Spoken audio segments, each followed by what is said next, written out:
কয়েকদিন আগে আপনারা দেখলেন পত্রিকায়, আপনাদের চোখে পড়তে পারে, একজন টয়লেটের উপরে যে ছোট্ট রুম থাকে, ছোট্ট যে ঘরটা থাকে, তার মধ্যে পলাইছে। পুলিশ গিয়েছে ধরার জন্য, ওই ছোট্ট ঘরটার মধ্যে পলাইছে, কিন্তু হঠাৎ করে আসবে না ওই টাইমে বায় বাতাস দেখেছেন কি?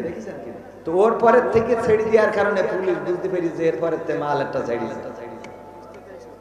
দেখেছেন পত্রিকায় আপনারা যে একজন পলানোর কারণে পালিয়েছেন, কিন্তু বায়ু ত্যাগ করে ধরা খেয়েছে। পত্রিকার নিউজ একেবারে কমপ্লিট সত্য, এরকম না যে ফেক নিউজ। ওগো আমার ভাইরা, এই জন্য আল্লাহ যদি কাউকে লাঞ্ছিত করতে চান অথবা কাউকে যদি পরীক্ষা নিতে চান, কিছু ব্যবস্থা করে রাখেন। জাকারিয়া আলাইহিস সালাম যখন গাছের মধ্যে ঢুকে গেল, গাছ ফাঁকা হয়ে গেল, ঠিকই বন্ধ হয়ে গেল। আল্লাহ রাব্বুল আলামিন গাছের মধ্যে থেকে বাঁচিয়ে রাখলেন, কিন্তু কাপড়ের একটা অংশ বাইরে রেখে দিলেন। যখন কাফেরেরা খুঁজতে গেল, খুঁজতে খুঁজতে বলল কোথায় লুকিয়ে গেল, কোথায় লুকিয়ে গেল। বলল পালাতে তো পারবে না, এখান থেকে কোথায় নিশ্চিন্ন হবে, খুঁজে দেখো, খুঁজে দেখো। শয়তান দেখিয়ে দিল, এই যে দেখো গাছের মধ্যে সে পালিয়েছে, লুঙ্গির বা কাপড়ের অংশ একটু বের হয়ে আছে। ওরা বুঝে ফেললো এই গাছের মধ্যে জাকারিয়া পালিয়েছে। জাকারিয়া আলাইহিস সালামকে শাস্তি দেওয়ার জন্য করাত নিয়ে আসলো এবং করাত দিয়ে চিরা শুরু করে দিল। গাছটা যখন চিরতে লাগলো, করাত মাথার পরে পৌঁছে গেল। যখন মাথায় লাগলো, চিৎকার করতে যাবে, আল্লাহ রাব্বুল আলামিন জানিয়ে দিলেন, ও জাকারিয়া তুমি আমার কাছে সাহায্য চেয়েছিলে গাছের কাছে, আমি গাছকে হুকুম করেছিলাম তোমার জন্য উদার হয়ে যেতে, তোমার জন্য দরজাটা করে দিতে। কিন্তু জাকারিয়া তোমার ভুলটা হলো, তুমি নবী হয়ে আমি আল্লাহর কাছে সাহায্য চাও নাই, চেয়েছো গাছের কাছে। এই অপরাধের কারণে এখন করাত দিয়ে তোমারে চিরবে, আর এই করাত দিয়ে চিরে দ্বিখণ্ডিত করবে। তোমার শাস্তি হলো একটা বারের জন্য উফ করতে পারবা না। যদি উফ শব্দটা করো, তোমার গোটা জিন্দেগির আমল বরবাদ হয়ে যাবে, তোমার জন্য জাহান্নামটা ওয়াজিব হয়ে যাবে। সাহায্য চেয়েছিলেন কার কাছে? কথা কয় না, গাছের কাছে সাহায্য চাওয়ার কারণে আমার আল্লাহ রাব্বুল আলামিন নবীকে পর্যন্ত ছাড়েন নাই, ক্ষমা করেন নাই, করাতের চিরা খাওয়া লেগেছে। ওগো আমার ভাইরা, আর আমার দেশের সাবেক নেত্রী জননেত্রী ইসলামের জন্য অনেক উপকার করেছে। যখন বিপদে পড়ে গেল, আল্লাহরে রেখে সাহায্য চেয়েছে কার কাছে? দাদার কাছে। কার কাছে? দাদার কাছে সাহায্য চেয়েছে। দাদার কাছে সাহায্য চাওয়ার কারণে দাদার দেশে গিয়েছে, কিন্তু বাংলাদেশ বাবার দেশে আর আসা হবে? কত কয় না আসা হবে? হ্যাঁ আসতে পারবে, যদি এই বাংলাদেশে যারা শাসন ক্ষমতা গ্রহণ করবে তারা যদি তার চেয়ে জালিম হয়ে যায়, তাইলে আসতে পারে না, পারে না। কারণ ক্ষমতার মালিক কে? আল্লাহ কাউকে ক্ষমতা দেন, আবার আল্লাহ কারো থেকে ক্ষমতা কেড়ে নেন। আল্লাহ যাকে চান তাকে সম্মানিত করেন।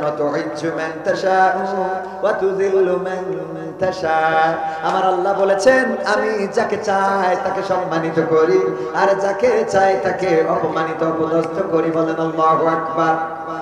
আল্লাহ যাকে চাই তাকে সম্মানিত করে। যেই চেয়ার থেকে বলেছিল ডক্টর ইউনূসকে পদ্মা সেতুর উপর থেকে ফেলে দেওয়া দরকার, টুস করে ফেলে দিতে হবে, আরেকজনের নাম বলেছিল বেগম খালেদা জিয়াকে, দুইজনকে টুস করে পদ্মা সেতু থেকে ফেলে দেবে। যেই নেত্রী ফেলে দিতে চেয়েছিল সেই নেত্রী পদ্মা সেতু আছে, কিন্তু নেত্রী নাই। কথা কয় না। আর যারা ফেলে দিতে চেয়েছিল সেই এখন সেই চেয়ারে, যেই চেয়ার থেকে ফেলতে চেয়েছিল। এরপরেও যারা আল্লাহর চেনে না, ওদের চিনানোর আর কোনো রাস্তা নেই। এরপরেও যারা আল্লাহরে চেনে না, তাদের চেনানোর আর কোনো রাস্তা আছে? যেই চেয়ার থেকে পদ্মা সেতু থেকে ফেলে দেবা টুস করে, সেই চেয়ার রয়েছে, সেই বঙ্গভবন, গণভবন সব আছে, কিন্তু একটু জাকারিয়া আলাইহিস সালামের মতো জাকারিয়া আলাইহিস সালাম তো ভুল করে নাই। জাকারিয়া আলাইহিস সালামের মাথার পরে যখন করাত লাগলো, তখন বলল চুপ থাকতে হবে, কোনো উফ শব্দ করা যাবে না। চিরা খেলো কিন্তু উফ করে নাই। বিনিময়ে আল্লাহ ক্ষমা করে জান্নাত দিয়েছেন। আর আমার নেত্রী যখন ওই পারে গিয়েছে, সবাই বলল ওই পারে থাকুক, কিন্তু চুপ থাকুক। কিসের চুপ? ওই পার থেকে বলে টুস করে ঢুকে পড়বো। কথা কয় না। বললো রাস্তায় নামো, আর বিনিময়ে ধানমন্ডি শেষ। 32 নম্বর। কথা কয় না।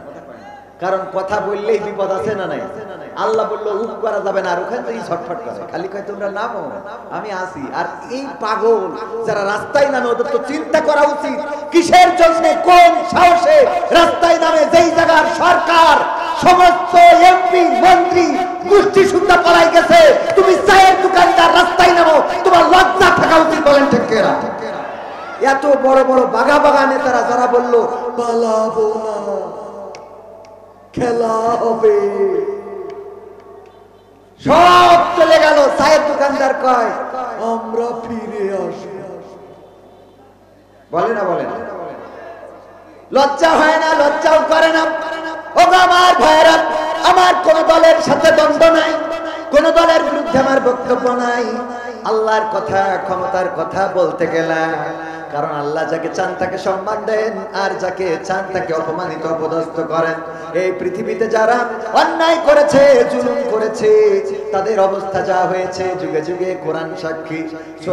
সূরা ফিল পড়লে আমরা আব্রাহার খবর জানতে পারি না? আলাম তারা কাইফা ফাআলা রাব্বুকা বিআসহাবিল ফিল আলাম ইয়াজআল কাইদাহুম ফি তাদলিল ওয়া আরসালা আলাইহিম তায়রান আবাবিল তারমিহিম বিহিজারাতিন মিন সিজিল ফাজআলাহুম কাআসফিন মাকুল। আমার আল্লাহ বলেন, ও নবী আপনি কি দেখেননি আমি হস্তি বাহিনীর সাথে কেমন আচরণ করলাম?